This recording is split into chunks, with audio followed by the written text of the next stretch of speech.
Abi Webster faces a terrifying ordeal when her young son, Alfie, suddenly struggles to breathe, forcing her into a desperate rush to the emergency department. Panicking, Abi immediately calls Kevin, who wastes no time helping her get Alfie to the hospital for urgent treatment. While they anxiously wait for updates from the medical team, Abi becomes determined to uncover what caused her son's frightening condition. Doctors soon deliver a diagnosis that points directly toward her landlord, Idris Nazir, leaving him facing serious consequences. Abi is overwhelmed with fear after discovering her little boy gasping for breath and fighting for air. The frightening experience brings back painful memories of losing her son Seb, making the situation even more heartbreaking. Fortunately, Kevin acts quickly and ensures Alfie reaches the hospital before it's too late. As they endure an agonizing wait for answers, Abi becomes more determined than ever to hold the responsible person accountable. Earlier in the week, Abi had already been growing increasingly frustrated with the poor condition of her apartment. Damp and mold spreading through the property leave her worried that both she and Alfie could suffer health problems.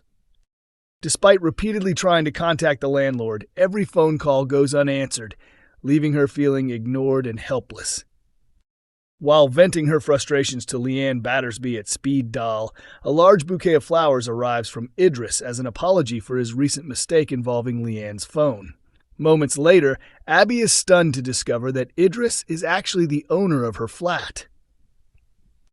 The following day, the situation turns into a nightmare when Alfie suddenly becomes seriously ill and is rushed to A&E before being admitted to the intensive care unit for further testing. Idris is horrified when he sees Abi and Kevin carrying the desperately sick child out of the apartment. His fears become reality after doctors confirm that black mold inside Alfie's bedroom caused the dangerous breathing problems. Idris and his new employee, Brody Michaelis, inspect the property and are shocked by the extent of the mold infestation. Filled with regret, Idris decides to visit the hospital and face the family despite knowing they may blame him. Although confronting Abi and Kevin takes courage, Idris knows he cannot avoid the situation. At the same time, he becomes determined to track down the previous owner who sold him the property, believing they may share responsibility. However, his aggressive approach to solving problems could create even more trouble. After everything her family has endured, Abi refuses to let Idris escape responsibility. She joins forces with Sally and seeks legal advice from Adam Barlow, hoping he will represent her in a claim against the landlord. Taking the case could place Adam in an uncomfortable position because Idris is related to Alia. Even so, Adam has handled controversial clients before and may decide to put business ahead of personal relationships. However, Idris appears to be someone who does not respond well when challenged. Now that Adam is preparing to fight on her behalf, Abi is determined to make Idris answer for everything that happened to her son. An emotional chapter unfolds as Betsy Swain and Dylan Wilson prepare to face the reality of living apart when Betsy gets ready to leave Weatherfield. With her departure for London drawing closer, Betsy is determined to cherish every remaining moment with the people she loves. However, saying goodbye proves much harder than either of them expected. Not long ago, Betsy received the exciting news that she had been accepted into the London College of Fashion. Although thrilled to begin the next stage of her education, she couldn't ignore her worries about leaving Dylan behind. After having an honest discussion about their future, the young couple agreed to give a long-distance relationship a chance. Even so, they quickly realized that staying connected from miles away will be far from easy. As Betsy's final days in Weatherfield pass by, she visits Speed Doll and asks Dylan if she can stay and keep him company while he works. More than anything, she wants to make the most of the little time they still have together before she leaves. Watching Dylan go about his shift reminds them both how much they value even the simplest moments they share. The experience makes their upcoming separation feel more real than ever. With emotions running high, Betsy begins questioning whether moving away is the right decision. She wonders if following her dream is worth the heartache of leaving the people she cares about most. Although the couple remains committed to making their relationship work across the distance, neither of them can hide how painful the farewell will be. The thought of seeing each other far less often weighs heavily on both of them. Betsy's decision to spend hours simply watching Dylan at work highlights just how deeply she cares for him. Even ordinary moments have suddenly become precious because they know time is running out. As the day of her departure approaches, Betsy faces an impossible choice. Will she continue pursuing her ambitions in London, or will love convince her to stay in Weatherfield a little longer?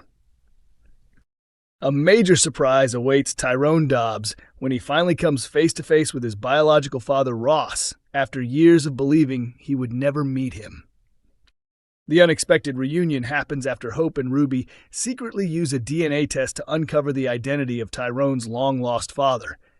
During a family meal at the bistro, the girls reveal what they have done, leaving Tyrone stunned when Ross suddenly appears.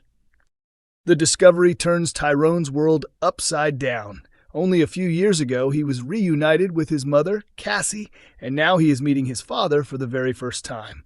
Processing such a life-changing moment proves far from easy. The emotional situation also places Cassie in an awkward position as she struggles to cope with Ross unexpectedly becoming part of their lives. Earlier in the week, Fizz becomes suspicious that Hope and Ruby are secretly planning something. Her concerns grow when Cassie notices the girls reading an email on Hope's phone and questions them about it. But they refuse to reveal anything, except that they have arranged a surprise for Tyrone. Later, Tyrone and Fizz enjoy a quiet evening together with a bottle of Prosecco at the Rovers.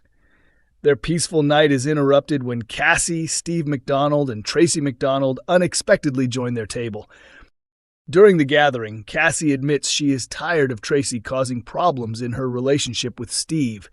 Tyrone encourages his mother to fight for the man she loves instead of giving up. Determined to prove her commitment, Cassie makes a dramatic decision by getting down on one knee and proposing to Steve at the cab office, hoping he will agree to marry her. Things do not go as she had hoped, leaving Cassie deeply disappointed. Her heartbreak grows when she later sees Steve helping Tracy with a flower order, convincing her that she may have lost him.